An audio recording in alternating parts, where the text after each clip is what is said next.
দর্শক শুভেচ্ছা, আপনাদের সবাইকে আমন্ত্রণ জানাচ্ছি চ্যানেল 24-এর বিশেষ আয়োজন জাতীয় মৎস্য সপ্তাহ 2024 উপলক্ষে আমাদের এই আজকের আয়োজন। আজকে আমরা আলোচনার যে বিষয়টি নির্ধারণ করেছি সম্পূর্ণ নতুন একটি বিষয়, যে বিষয়টি আমাদের জানানো দরকার, মানুষজন হয়তোবা উপকৃত নিশ্চয়ই হবেন। সেই বিষয়টি নিয়ে আমরা আলোচনার যে বিষয়বস্তু সেটি নির্ধারণ করেছি আর্টিমিয়া চাষ, এর সম্ভাবনা এবং ভবিষ্যৎ পরিকল্পনাটি আসলে কোন দিকে যাচ্ছে, এই বিষয় নিয়ে আজকে আমাদের পুরো আলোচনায় তিনজন বিজ্ঞ অতিথি আমার সঙ্গে স্টুডিওতে উপস্থিত হয়েছেন। আমরা জানতে চাইবো এর সম্ভাবনাগুলো নিয়ে। শুরুতে আপনাদেরকে বিজ্ঞ আলোচকদের সঙ্গে একটু পরিচয় করে দিতে চাই। আমার সঙ্গে শুরুতে আমার হাতের বামে যিনি রয়েছেন মৎস্য অধিদপ্তরের মহাপরিচালক সৈয়দ মোহাম্মদ আলমগীর, আপনাকে স্বাগত জানাচ্ছি আজকের আলোচনায়। এবং তারপরে আমার ডান পাশে যিনি রয়েছেন ঢাকা বিশ্ববিদ্যালয়ের মৎস্য বিজ্ঞান বিভাগের চেয়ারম্যান অধ্যাপক ডক্টর মোহাম্মদ রোকনুজ্জামান, স্যার আপনাকেও স্বাগত।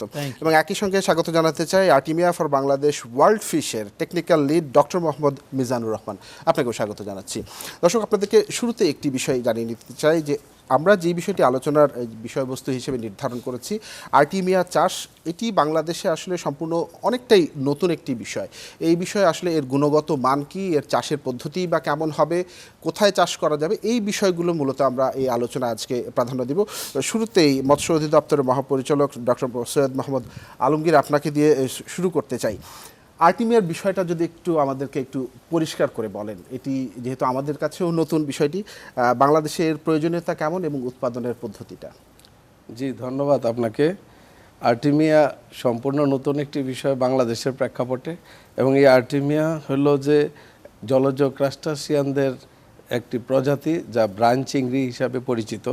এবং এই আর্টিমিয়া বা আর্টিমিয়া নপলি সেটা ছোট ক্রাস্টাসিয়ান চিংড়ি, কাঁকড়া এবং মাছের লার্ভার জন্য এটা সর্বাধিক ব্যবহৃত জীবিত খাদ্য। এবং এই খাদ্যটি অন্য খাবারের তুলনায় এটার সুবিধাটা হলো এটার সাইজ ক্ষুদ্রাকার, এবং এই যেটা 445 মাইক্রোমিটার, এবং এটা সহজে হজমযোগ্য এবং এটা জীবিত খাবারযোগ্য। এবং বিভিন্ন কারণে এই আর্টিমিয়ার এবং এটার যে পুষ্টি উপাদান অত্যন্ত সমৃদ্ধ পুষ্টি উপাদান। বিশেষ করে এখানে যদি আপনি বলা হয় যে এই পুষ্টি উপাদানের কারণে যে নর্মাল যে উৎপাদন হচ্ছে চিংড়ির, তার চেয়ে উৎপাদন আরও অনেক বেড়ে যাবে। আর্টিমিয়ার প্রধান উৎস এটার প্রোটিনের কারণেই কি আসলে এর গুণগত মানটা অনেক বেশি? এটা হাইলি প্রোটিনাস খাবার, এবং পলি আনস্যাচুরেটেড ফ্যাটি অ্যাসিড, যেটা অসম্পৃক্ত ফ্যাটি অ্যাসিড যেটাকে বলা হয়, এসেনশিয়াল অ্যামাইনো অ্যাসিড, এই বিষয়গুলা, এই উপাদানগুলা এই আর্টিমিয়াতে থাকাতে উৎপাদনটা অনেকাংশে বেড়ে যায়। এবং এই আর্টিমিয়ার প্রধান উৎস হইল গিয়া লবণাক্ত লেক, বিশেষ করে মার্কিন যুক্তরাষ্ট্রের যে গ্রেট সল্ট লেক, এটা প্রধান উৎস। এর 70% যত আর্টিমিয়া পাওয়া যায়, তো 70%ই হলো এই গ্রেট সল্ট লেক, এখান থেকে আসে। আমরা কিছুটা ধারণা পেলাম। আমরা একটু ডক্টর মোহাম্মদ রোকনুজ্জামান, আপনার কাছে আসতে চাই। আর্টিমিয়া সম্বন্ধে আমরা কিছুটা ধারণা পেলাম যেটি সল্ট লেকে উৎপাদন করা যায়। আপনি যদি একটু চাষ পদ্ধতি সম্বন্ধে আমাদেরকে একটু জানান। ধন্যবাদ তানভীর, এটা অসম্ভব সুন্দর প্রশ্ন করার জন্য। এবং আমি ধন্যবাদ জানাচ্ছি আমার সঙ্গে দুইজন আলোচক দ্বারা চমৎকার করে ব্যাখ্যা প্রদান করেছেন, অলরেডি আপনি জেনেছেন। তো আর্টিমিয়া সম্পর্কে আরেকটু আমি যোগ করতে চাই, সেটা হলো যে প্রাণীবিজ্ঞানে সবচেয়ে যে বড় পর্বটা সেটা হলো আর্থ্রোপোডা পর্ব, এবং সেই আর্থ্রোপোডা পর্বের একটা শ্রেণী হলো ক্রাস্টেশিয়া, এবং তারই একটা কিন্তু জুওপ্লাঙ্কটনিক যে ফরমেশন, সেটা কিন্তু আমরা আর্টিমিয়া হিসেবে বলি। এবং সারা ওয়ার্ল্ডে প্রচুর কিন্তু স্ট্রেন আছে, এবং আমার সঙ্গে একমত হবেন আমার সঙ্গে যে সহ আলোচক যিনি আছেন, উনিও বেলজিয়াম থেকে পড়াশোনা করেছেন। সেখানে প্রচুর পরিমাণে এই আর্টিমিয়া, 1700 আর্টিমিয়া স্ট্রেন ওখানে কিন্তু আছে। সেক্ষেত্রে আমাদের দেশের চাষ পদ্ধতিটা একেবারেই কিন্তু নতুন। এটা প্রচলিত অর্থে কিন্তু এইভাবে এখনও আমাদের সমাজে, আমাদের জেলে সম্প্রদায়ের মধ্যে কিন্তু ওইভাবে আমরা ট্রান্সমিশন করতে পারিনি, যার জন্য আজকের আয়োজনটা। তো চাষ পদ্ধতি বলতে গেলে একটা এরকম টেবিল টক এটা বলা সম্ভব নয়, এটা যেটা একটা সেশন হতো, মানে সেখানে হয়তো পর্যায়ক্রমে বলা হতো, কারণ একটা কর্মযজ্ঞ এটা। তারপর আমি একটু কিছু জিনিস ব্যাখ্যা করব আর্টিমিয়া চাষ করার জন্য। সবচেয়ে বড় জিনিস হলো আর্টিমিয়া চাষ করার জন্য স্ট্রেনকে সিলেকশন করা, যে আমি কোন স্ট্রেনটাকে নিব। কারণ এই স্ট্রেনটা কিন্তু জিওগ্রাফিক্যাল আসপেক্টসে কোন জলবায়ুতে এটা বেশি পরিমাণে সার্ভাইভাল রেটে যাবে এবং এটা সহনশীল হবে, সাস্টেন করবে, সেটার উপরে কিন্তু ডিপেন্ড করে স্ট্রেনের জন্য। অতএব এখানে একটা গবেষণার প্রয়োজন আছে, যে আমাদের যে বাংলাদেশ যে জিওগ্রাফিক্যাল স্ট্রেন আছে সেটাকে ব্যবহার করার জন্য সিলেকশনটা ইজ ভেরি ইম্পর্টেন্ট। তারপরে সেকেন্ড অপশনে যেটা আসে সেটা হলো সাইট সিলেকশন। যে কোনো জায়গায় কিন্তু করা যাবে না, এটাকে আমরা দুইটা পদ্ধতিতে নিতে পারি। একটা হলো যে পুকুরের মাধ্যমে করতে পারি, আর একটা করতে পারি হলো যে লবণের যে আমাদের চাষ করে থাকেন লবণ চাষিরা, সেই পুকুরটাকে যদি আমরা একটু পরিবর্তন করা যেতে পারে, একটু জাস্ট মডিফিকেশন করা যায়, তাহলে সেক্ষেত্রে কিন্তু এটা করা যায়। যদি আমরা পুকুরের কথা চিন্তা করি তাহলে এটা কিন্তু সমতল ভূমি লাগবে, এবং এটা জলবায়িক যে কন্ডিশনগুলো সেখানে একটু উষ্ণতা থাকলে ভালো, বেশি বৃষ্টিপাত কিন্তু হওয়া যাবে না, বেশি বৃষ্টিপাত হওয়া যাবে না, আবার হিউমিডিটি কিন্তু কম থাকতে হবে। এরকম একটা জায়গায় কিন্তু এই সাইট সিলেকশনটা নিতে হবে। ধন্যবাদ আর একটা আপনাকে। আমরা সবচেয়ে একটু- বেশি যেটা বলার দরকার সেটা হলো আর্টিমিয়া তৈরি করার জন্য কিন্তু স্যালাইনটি ওয়াটার দরকার। আচ্ছা। অর্থাৎ এই জায়গাতে প্রচুর মানে লবণাক্ত পানি লবণাক্ত হলে ভালো পানির হয়। সরবরাহ আছে কিনা, এটা হলো সবচেয়ে বড় বিষয় যেটা আমি সাইট সিলেকশনের মধ্যে যাব। এরকম অসংখ্য বিষয় আছে যেগুলো সময় থাকলে হয়তো আরও ব্যাখ্যা করা যেত। তো যেমন এটা চাষ করতে হলে এক একটা পদ্ধতি, যেমন স্যালারিটি আর্টিমিয়ার জন্য যা দরকার, আর্টিমিয়ার খাবার কিন্তু আবার অ্যালগি থেকে আসে, তার জন্য সেটি নয়। আবার বিভিন্ন ধরনের প্যারামিটার আছে, ওয়াটার কোয়ালিটি প্যারামিটার, সেগুলোর দিকে কিন্তু আমাদের সাংঘাতিক নজর দিতে হবে, কারণ ওটা খুব সেন্সিটিভ এবং এটা কিন্তু ইন্ডিকেটেড স্পেসিস। সামান্যতম এদিক ওদিক হলেই কিন্তু এর ব্যাপ্তি মানে এটা হতে পারে, এটা নষ্ট হয়ে যেতে পারে, সেদিকে আমাদের আমরা খেয়াল রাখা আসবো দরকার আবার আছে। আপনার কাছে Fine. একটু আলোচনা। Thank আমি you. ডক্টর মোহাম্মদ মিজানুর রহমান আপনার কাছ থেকে একটু জানতে চাইবো, বাংলাদেশে আর্টিমিয়া ফর বাংলাদেশ প্রকল্প একটি গ্রহণ করা হয়েছে, এর মাধ্যমে আসলে কি কি কার্যক্রম বাস্তবায়ন করা হচ্ছে এবং তা কি ধরনের ভূমিকা রাখছে? অসংখ্য ধন্যবাদ এবং সম্মানিত উপস্থাপক এবং আলোচকবৃন্দ। প্রথমত আর্টিমিয়া ফর বাংলাদেশ প্রকল্পটা ইউরোপিয়ান ইউনিয়নের অর্থায়নে বাংলাদেশ সরকারের এবং বাংলাদেশ সরকার এবং অন্যান্য সহযোগী প্রতিষ্ঠানের সহযোগিতায় ওয়ার্ল্ড ফিশ এই প্রকল্পটা বাস্তবায়ন করছে, যেটা হলো আর্টিমিয়া ফর বাংলাদেশ প্রকল্প সম্বন্ধে বলার আগে প্রকল্পটা কোন এলাকায় এবং কাদের সাথে এবং কোন জনগোষ্ঠীর সাথে কাজ করছে সেটা সংক্ষেপে বলা প্রয়োজন। সেটা হচ্ছে যে প্রকল্পটা বাংলাদেশের কক্সবাজার জেলায় কাজ করে, এবং কক্সবাজার জেলায় কেন? কারণ বাংলাদেশে যে পরিমাণ লবণ উৎপাদিত হয়, যেটা ক্রুড সল্ট বলে, সেই ক্রুড সল্টের 95% বাংলাদেশের কক্সবাজার ডিস্ট্রিক্টে হয়।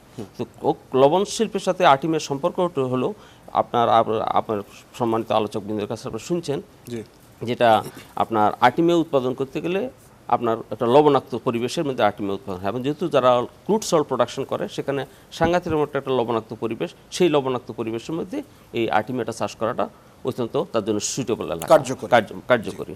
এখন আপনার আর্টিমিয়া ফর বাংলাদেশ প্রকল্প কেন এবং তাদের জন্য লবণ শিল্পের সাথে জড়িত তাদের জন্য কী উপকার বয়ে নিয়ে আসছে, আপনি যদি যারা লবণ চাষিদের সাথে যদি আলাপ করেন, তাদেরকে যদি জিজ্ঞেস করেন, তাহলে তাদের কাছে জানতে পারবেন যে তাদের আয়ের সিংহভাগ অংশ আসে লবণের চাষ থেকে।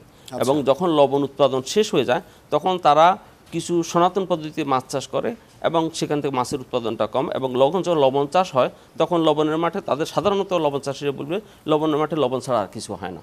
আর্টিমিয়া ফর বাংলাদেশ প্রকল্প তাদের কাছে অনেকগুলা অপশন তুলে ধরছে। এক নম্বর অপশনটা হলো যে আপনি লবণের মাঠের মধ্যে লবণ চলাকালীন সময় আর্টিমিয়া উৎপাদন করতে পারবেন, এবং লবণ চলাকালীন সময় লবণের মাঠের মধ্যে।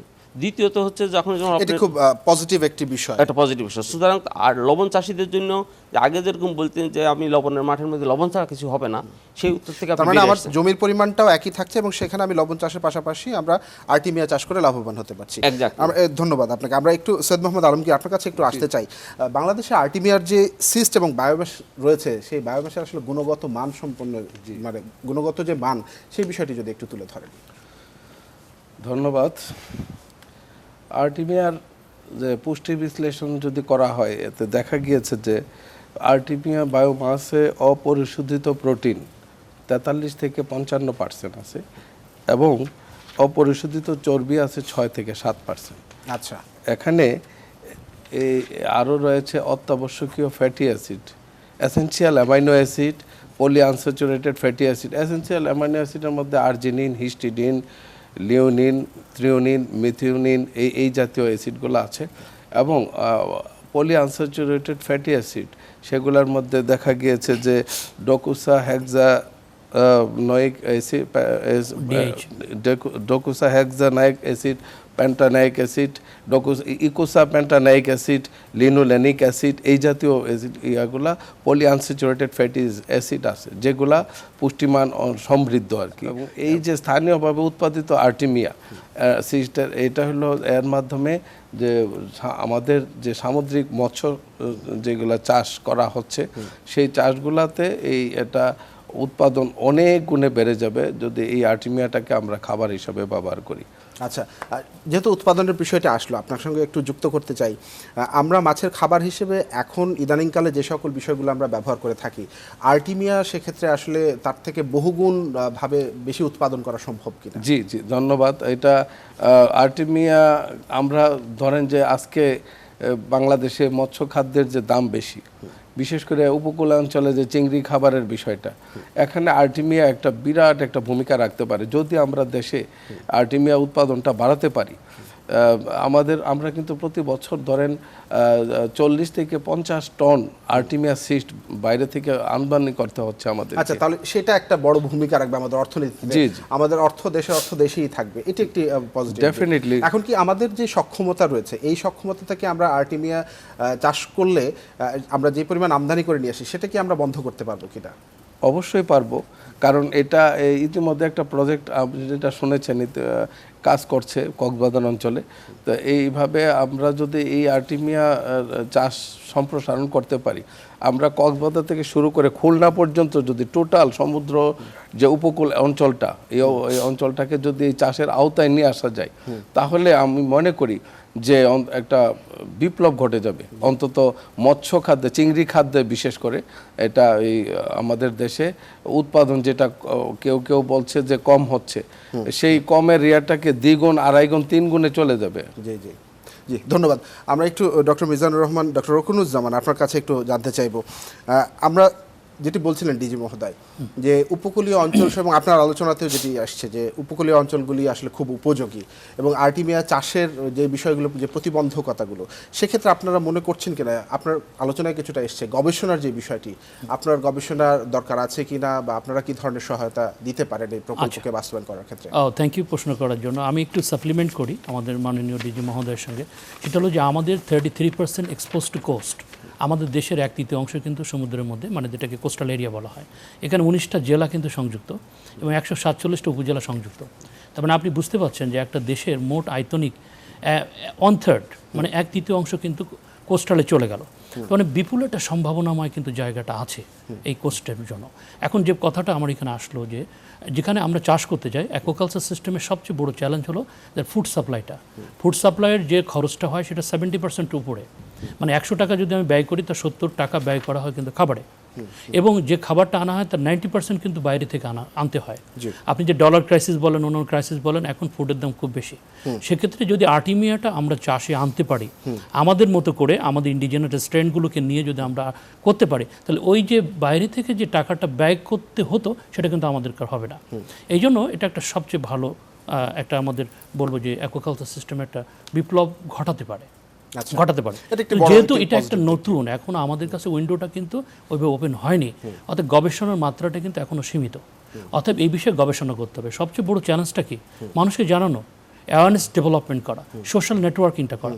কারণ এটা একটা অ্যাটিটিউডাল ডিলেমা মানুষের আছে, যে মানুষ যখন সহজ টেকনোলজি যখন আসে, নতুন টেকনোলজি আসে, তখন নিতে চায় না। চাষিরা তো একেবারেই ইগনোরেন্ট থাকে, তারা এই টেকনোলজিটাকে নেওয়ার জন্য আমাদের যে অ্যাওয়ারনেস ডেভেলপমেন্টটা করা দরকার, সেটা কিন্তু সবচেয়ে বড় চ্যালেঞ্জ। তারপর হলো পলিসি মেকিংয়ের বিষয় আছে। আমাদের গভর্নমেন্ট যদি বিভিন্ন পলিসি নেয় এর উপরে, যেমন প্রজেক্ট অলরেডি চলছে, তো এই প্রজেক্ট শেষ হলে কী হবে? ধন্যবাদ। এই বিষয়টি আপনার সঙ্গে একটু সংযুক্ত করে একটু মিজানুর রহমানের কাছে প্রশ্ন করতে চাই, যে আমাদের এই আর্টিমিয়া উৎপাদনের যে ভবিষ্যৎটা, আপনারা আসলে কি ধরনের কার্যক্রম গ্রহণ করতে চান সামনে ভবিষ্যতে এটিকে সফল করার ক্ষেত্রে? প্রথমত হলো যে আর্টিমিয়া ফর বাংলাদেশ প্রকল্প অ্যাজ একটা পাইলট প্রকল্প।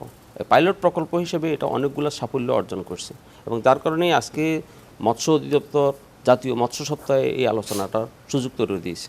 তা এবং কী কী সাফল্য অর্জন করছে সেটা সংক্ষেপে বলার প্রয়োজন। প্রথমত আর্টিমিয়া সিস্ট এবং আর্টিমিয়া বায়োমাস বাংলাদেশে লবণের মাঠে হওয়া সম্ভব সেটা প্রমাণিত, এবং প্রায় 11 টন আর্টিমিয়া বায়োমাস বাংলাদেশে উৎপাদিত হয়েছে।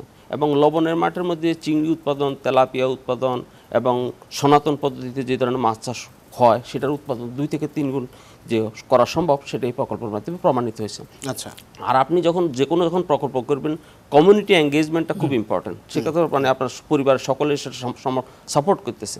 তো লবণের মাঠে যেসব মহিলারা, মানে যা লবণ চাষিদের যেসব পরিবার, তাদের বাড়িতে যেসব পুকুরগুলো আছে, সেগুলোকে এই চাষের অংশ আনা হয়েছে, এবং লবণের মাঠে এবং লবণ চাষিদের বাড়িতে সবজি চাষের আয়োজন করা হয়েছে। তার মানে টোটাল কমিউনিটিকে আপনি একটা লাইভলিহুড ইমপ্রুভমেন্টে আওতাভুক্ত করতে সমন্বিত পারলাম। চাষের আওতাধীনে আপনার লবণ, মাছ, তারপর এগ্রিকালচার এর সমন্বয় সৃষ্টি করছেন। সুতরাং এই মডেলটা তৈরি হয়েছে। এখন ভবিষ্যতে এটা কি করা দরকার, যেটা আপনি একটু আগে আলোচক আপনার প্রফেসর রকনুজ্জামান স্যারের কাছ থেকে শুনলেন যে আপনার বাংলাদেশের যে 1/3 অংশ কোস্টাল এরিয়া 19টা ডিস্ট্রিক্ট, সেটা এই প্রকল্পটার কার্যক্রমটা সেখানে ছড়ায় দেওয়া প্রয়োজন। এখন আরেকটা জিনিস হলো যে আপনার বুঝতে হবে যে এটা বাংলাদেশের তুলনামূলকভাবে অনেক নতুন। যেহেতু এটা নতুন, সেজন্য এখানে আপনার মৎস্য অধিদপ্তর, তারপর বিশ্ববিদ্যালয়, গবেষণা এদের সাথে সমন্বয় করার জন্য আর্টিমিয়া রেফারেন্স সেন্টার সৃষ্টি করা প্রয়োজন। কেন আমি আর্টিমিয়া রেফারেন্স সেন্টার করতেছি? আমি নিজেও একজন Artemia reference centre student globally, যেটা বেলজিয়ামে আর্টিমিয়া রেফারেন্স সেন্টার আছে। সেখানে আর্টিমিয়া রেফারেন্স সেন্টার থাকার কারণেই আজকে আমার মতো একজন ছাত্র সেখান থেকে প্রডিউস হয়েছে, যেটা এখন বাংলাদেশে আমরা ইমপ্লিমেন্ট করতে পারছি। তো ভবিষ্যতে বাংলাদেশে যদি আমরা এই বিষয়টি নিয়ে একটু মহাপরিচালক সাহেবের কাছে একটু জানতে চাইবো, সৈয়দ মোহাম্মদ আলমগীরের কাছে। ধন্যবাদ আপনাকে ডক্টর মোহাম্মদ মিজানুর রহমান। আমরা আলোচনার মাধ্যমে যে বিষয়টা বারবারই উঠে আসলো, কৃষকের উন্নয়ন এবং এই বিষয়টার সম্প্রসারণ, সেক্ষেত্রে চ্যালেঞ্জ কিন্তু অনেকগুলি আছে। সেই চ্যালেঞ্জগুলি সম্বন্ধে একটু জানতে চাইবো আপনার কাছে, যে আর্টিমিয়া চাষের যে চ্যালেঞ্জ এবং এই আর্টিমিয়া চাষের যে সম্প্রসারণ এবং কৃষকের জীবনমানের যে উন্নয়ন, সেই বিষয়টি যদি একটু তুলে ধরেন। জি, আপনাকে অনেক ধন্যবাদ। যেহেতু আর্টিমিয়ার চাষ পদ্ধতিটা একেবারেই নতুন এবং এটা কারিগরি দক্ষতার যে সীমাবদ্ধতা আছে, এটা তো স্বীকার করতেই হবে। সেই ক্ষেত্রে আমাদের যারা এই মাঠ পর্যায়ের যারা কর্মকর্তারা আছেন এবং যারা বিশেষ করে হ্যাচারি অপারেশনের সাথে যারা জড়িত, তাদের সকলকেই দেশে এবং বিদেশে এই সংক্রান্ত যে জ্ঞানটা এবং সেই জ্ঞান দিতে গেলে আমাদের প্রশিক্ষণের আয়োজন করা, সেটা দেশে বিদেশে সব জায়গাতেই আমরা চাচ্ছি। আমাদের পরিকল্পনা আছে যে কিভাবে তাদেরকে প্রশিক্ষিত করে এই কাজটাকে সম্প্রসারণ করা যায়। এখানে চ্যালেঞ্জগুলো ধরেন যে আমাদের আর্টিমিয়া চাষ করতে গেলে যে বায়োমাস যেটাকে বলা হচ্ছে, এই বায়োমাসের সীমাবদ্ধতা আছে। জীবন্ত যে আর্টিমিয়া, সেটাকেই বায়োমাস বলা হয়। এখানে পর্যাপ্ত সেটা নেই, খুবই ইনসাফিসিয়েন্ট। আর তাছাড়া যেগুলো আপনি আর্টিমিয়া সিস্ট আছে, সেটাও খুব কস্টলি, ব্যয়বহুল, সেটা বাইরে থেকে আনতে হয়। সেক্ষেত্রে আপনারা কোনো ধরনের সরকারের পক্ষ থেকে প্রণোদনা দিচ্ছেন কিনা? না, আমরা এখনো সরকারিভাবে প্রণোদনা দেওয়া হয় নাই। একটি প্রজেক্টের মাধ্যমে কার্যক্রম হচ্ছে এবং আমরা চাচ্ছি যে এই প্রজেক্টের এই সেকেন্ড ফেজটা শুরু করতে, এবং সরকারিভাবে আমরা তাদের সাথে ডেভেলপমেন্ট পার্টনার যারা আছেন, ওয়ার্ল্ড ফিশ, তাদের সাথে আমরা যৌথভাবে দেখি সামনে এই ধরনের ফেজ 2 আমরা শুরু করতে চাই। এবং যাতে করে আর্টিমিয়ার এই যে বিষয়টা আমরা সরকারিভাবে, আমার মনে হয় আমরা মন্ত্রণালয়ের মাধ্যমে আমরা চেষ্টা করব যে কোল্ড স্টোরেজে যদি এই আর্টিমিয়াগুলো স্টোর করে রাখা যায়, উৎপাদন করা গেলে এবং স্টোর করে রাখা গেলে, তাহলে আমার মনে হয় যে এই সমস্যাগুলো সমাধান হয়ে যাবে এবং চিংড়ি উৎপাদনে একটা বৈপ্লবিক পরিবর্তন চলে আসবে। জি, অনেক ধন্যবাদ সৈয়দ মোহাম্মদ আলমগীর, এবং একই সঙ্গে ধন্যবাদ জানাতে চাই ডক্টর মোহাম্মদ রকনুজ্জামান, এবং ধন্যবাদ ডক্টর মোহাম্মদ মিজানুর রহমান। দর্শক, আজকে আমরা বাংলাদেশে আর্টিমিয়া চাষের যে সম্ভাবনা, ভবিষ্যৎ পরিকল্পনা, এর সুযোগগুলো কি এবং কৃষক যারা রয়েছেন তারা আসলে কিভাবে উপকৃত হতে পারেন, এই বিষয়গুলো নিয়ে জাতীয় মৎস্য সপ্তাহ 2024-এর বিশেষ এই আয়োজনে আলোচনায় এই বিষয়গুলো প্রাধান্য পেয়েছে। আশা করি আপনারা উপকৃত হবেন। ধন্যবাদ এতক্ষণ সঙ্গে থাকায়।